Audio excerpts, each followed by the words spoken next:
bersikap sebagai hakim kepada sesama. Terkadang saat pertolongan dan kasih diterapkan dalam kehidupan seseorang kepada sesama, seringkali mendapatkan hujatan dan kritikan yang menyakiti sehingga tindakan itu membuat banyak orang menjadi tidak peduli terhadap sesama. Tuhan Yesus mengajarkan kepada kita untuk mengasihi sesama seperti mengasihi diri sendiri dan tidak mengharapkan imbalan serta tidak menghakimi, seperti yang telah Tuhan Yesus lakukan kepada kita. Agar kita terhindar dari sikap menghakimi, maka yang harus kita lakukan adalah lakukanlah segala sesuatu seperti untuk Tuhan Yesus dan bukan untuk manusia, yang tercatat di dalam Kolose pasal 3 ayat yang ke-23.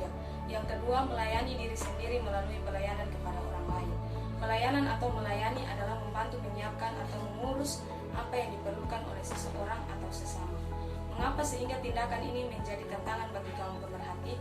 Karena terkadang dalam kehidupan banyak orang menggunakan tindakan melayani untuk mendapatkan pujian, dan hal ini tidak berkenan di hadapan hadirat Tuhan. Sebab ketika ingin melayani, kita diharuskan untuk tidak mengharapkan imbalan dan pujian. Agar kita terhindar dari sikap yang mengharapkan imbalan, maka yang harus kita lakukan adalah milikilah kerendahan hati dan kesabaran, agar dalam melayani kita selalu melayani dengan sukacita dan kita selalu sabar dalam segala. Contoh kaum pemerhati dalam Alkitab adalah Yesus salah satunya. Bagaimana bisa dikatakan bahwa Yesus termasuk kaum pemerhati? Itu karena di antara pemimpin agama, Yesus lebih dikenal telah mengaitkan kasih Allah dengan kasih kepada sesama, khususnya kepada kaum yang tertindas. Dan ada lagi tokoh dalam Alkitab yang kelompok kami ambil, yaitu adalah Lydia. Lydia adalah seorang pedagang kain ungu dan juga orang yang kaya raya. Dia sebagai kaum pemerhati dapat dilihat dari cerita bagaimana dia memberi tumpangan dan memfasilitasi Paulus dalam pelayanan dan pekerjaannya yang memberitakan Injil. Dan juga dapat dilihat dari kitab Kisah Para Rasul 16 ayat 40, yang dimana rumah Lydia menjadi pusat penjangkauan kekristenan dan peribadahan di Filipi. Lydia mau membuka dirinya dan rumahnya untuk orang yang tidak diharapkan seperti Paulus dan Silas di dalam kitab Kisah Para Rasul 16 ayat 40 tadi.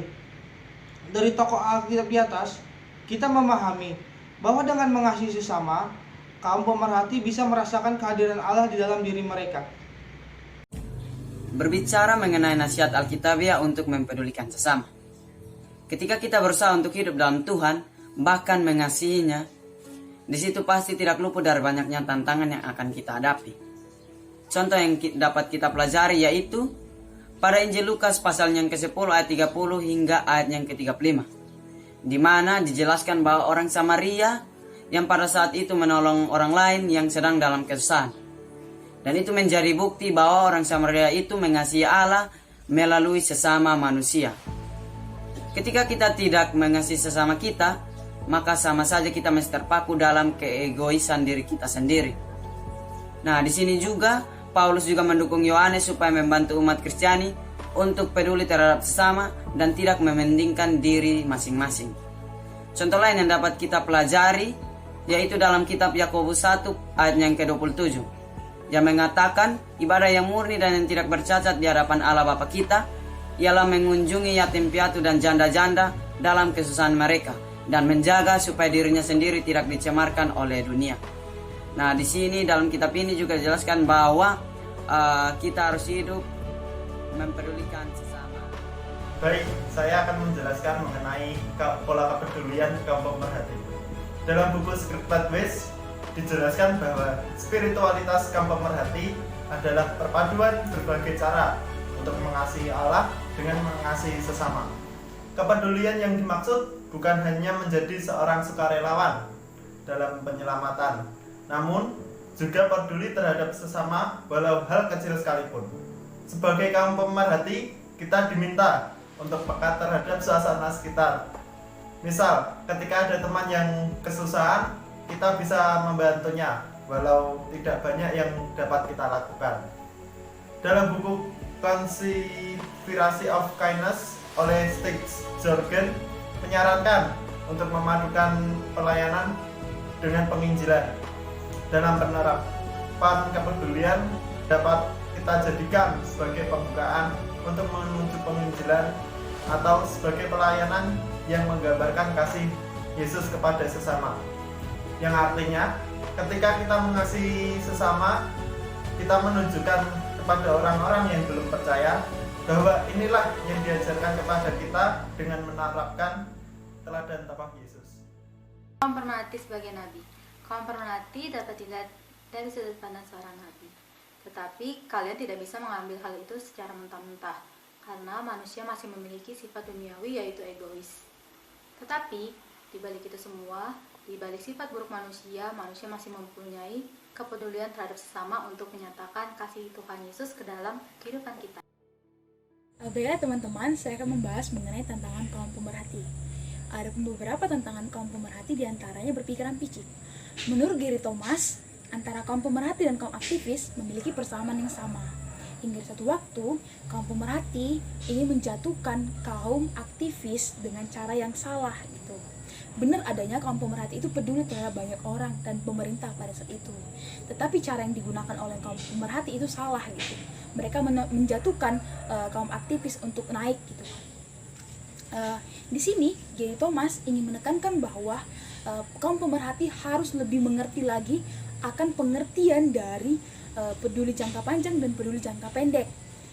Peduli jangka panjang dimaksud di sini adalah di mana kaum pemerhati harus mampu lagi memecahkan masalah dan berpikir peduli terhadap jangka pendek. Itu maksudnya kaum pemerhati harus mampu memberikan rasa nyaman dan rasa nyaman terhadap yang terkena masalah. Nah, adapun tantangan kaum pemerhati diantaranya lain adalah mengabaikan orang terdekat. Nah, sebelumnya kita harus mengerti lagi bahwa panggilan kaum pemerhati adalah panggilan yang luhur dan suci gitu.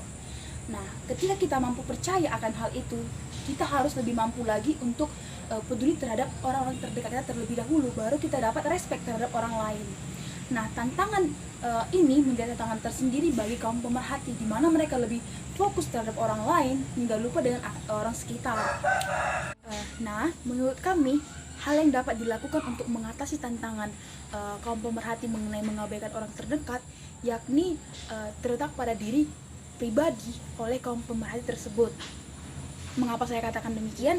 Karena tidak ada orang lain dapat mengubah tersebut gitu. Nah, ketika kita mampu lagi, saya tekankan lagi bahwa ketika kita mampu untuk lebih respect terhadap orang terdekat kita, niscaya kita juga akan respect terhadap orang banyak seperti itu. Mengasihi diri sendiri terlebih dahulu, menghormati sesama, sehingga cerminan terhadap kita dengan sesama itu akan semakin berkembang dan bercahaya lagi gitu. Dan yang pasti, tunjukkanlah kita bahwa kita benar-benar surat Kristus yang dapat dibaca oleh orang lain gitu. Nah, sebelum kita dibaca, tunjukkan diri kita benar-benar respect terhadap sesama kita, seperti itu. Kaum pemerhati adalah suatu sikap yang merasakan apa yang kurang atau apa yang dibutuhkan oleh orang lain.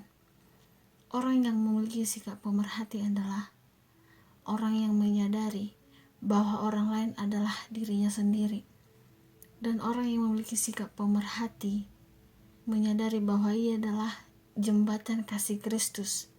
Sikap pemerhati tidak memandang siapa saja yang membutuhkan, karena ia merasakan bahwa Allah adalah pemerhatinya yang memperhatikan dirinya. Dan juga orang yang pemerhati menyadari bahwa Kristus ada dalam dirinya. Panggilan kaum pemerhati. Kaum pemerhati merupakan suatu hal jika kita mengaku kita percaya, hal yang menunjukkan kepedulian kepada sesama, yang artinya kita mengalami ketidaknyamanan akibat apa yang kita percayai, meskipun kepedulian itu sendiri dituntut dari setiap orang percaya. Beberapa orang Kristiani memiliki karunia dan panggilan istimewa untuk pelayanan.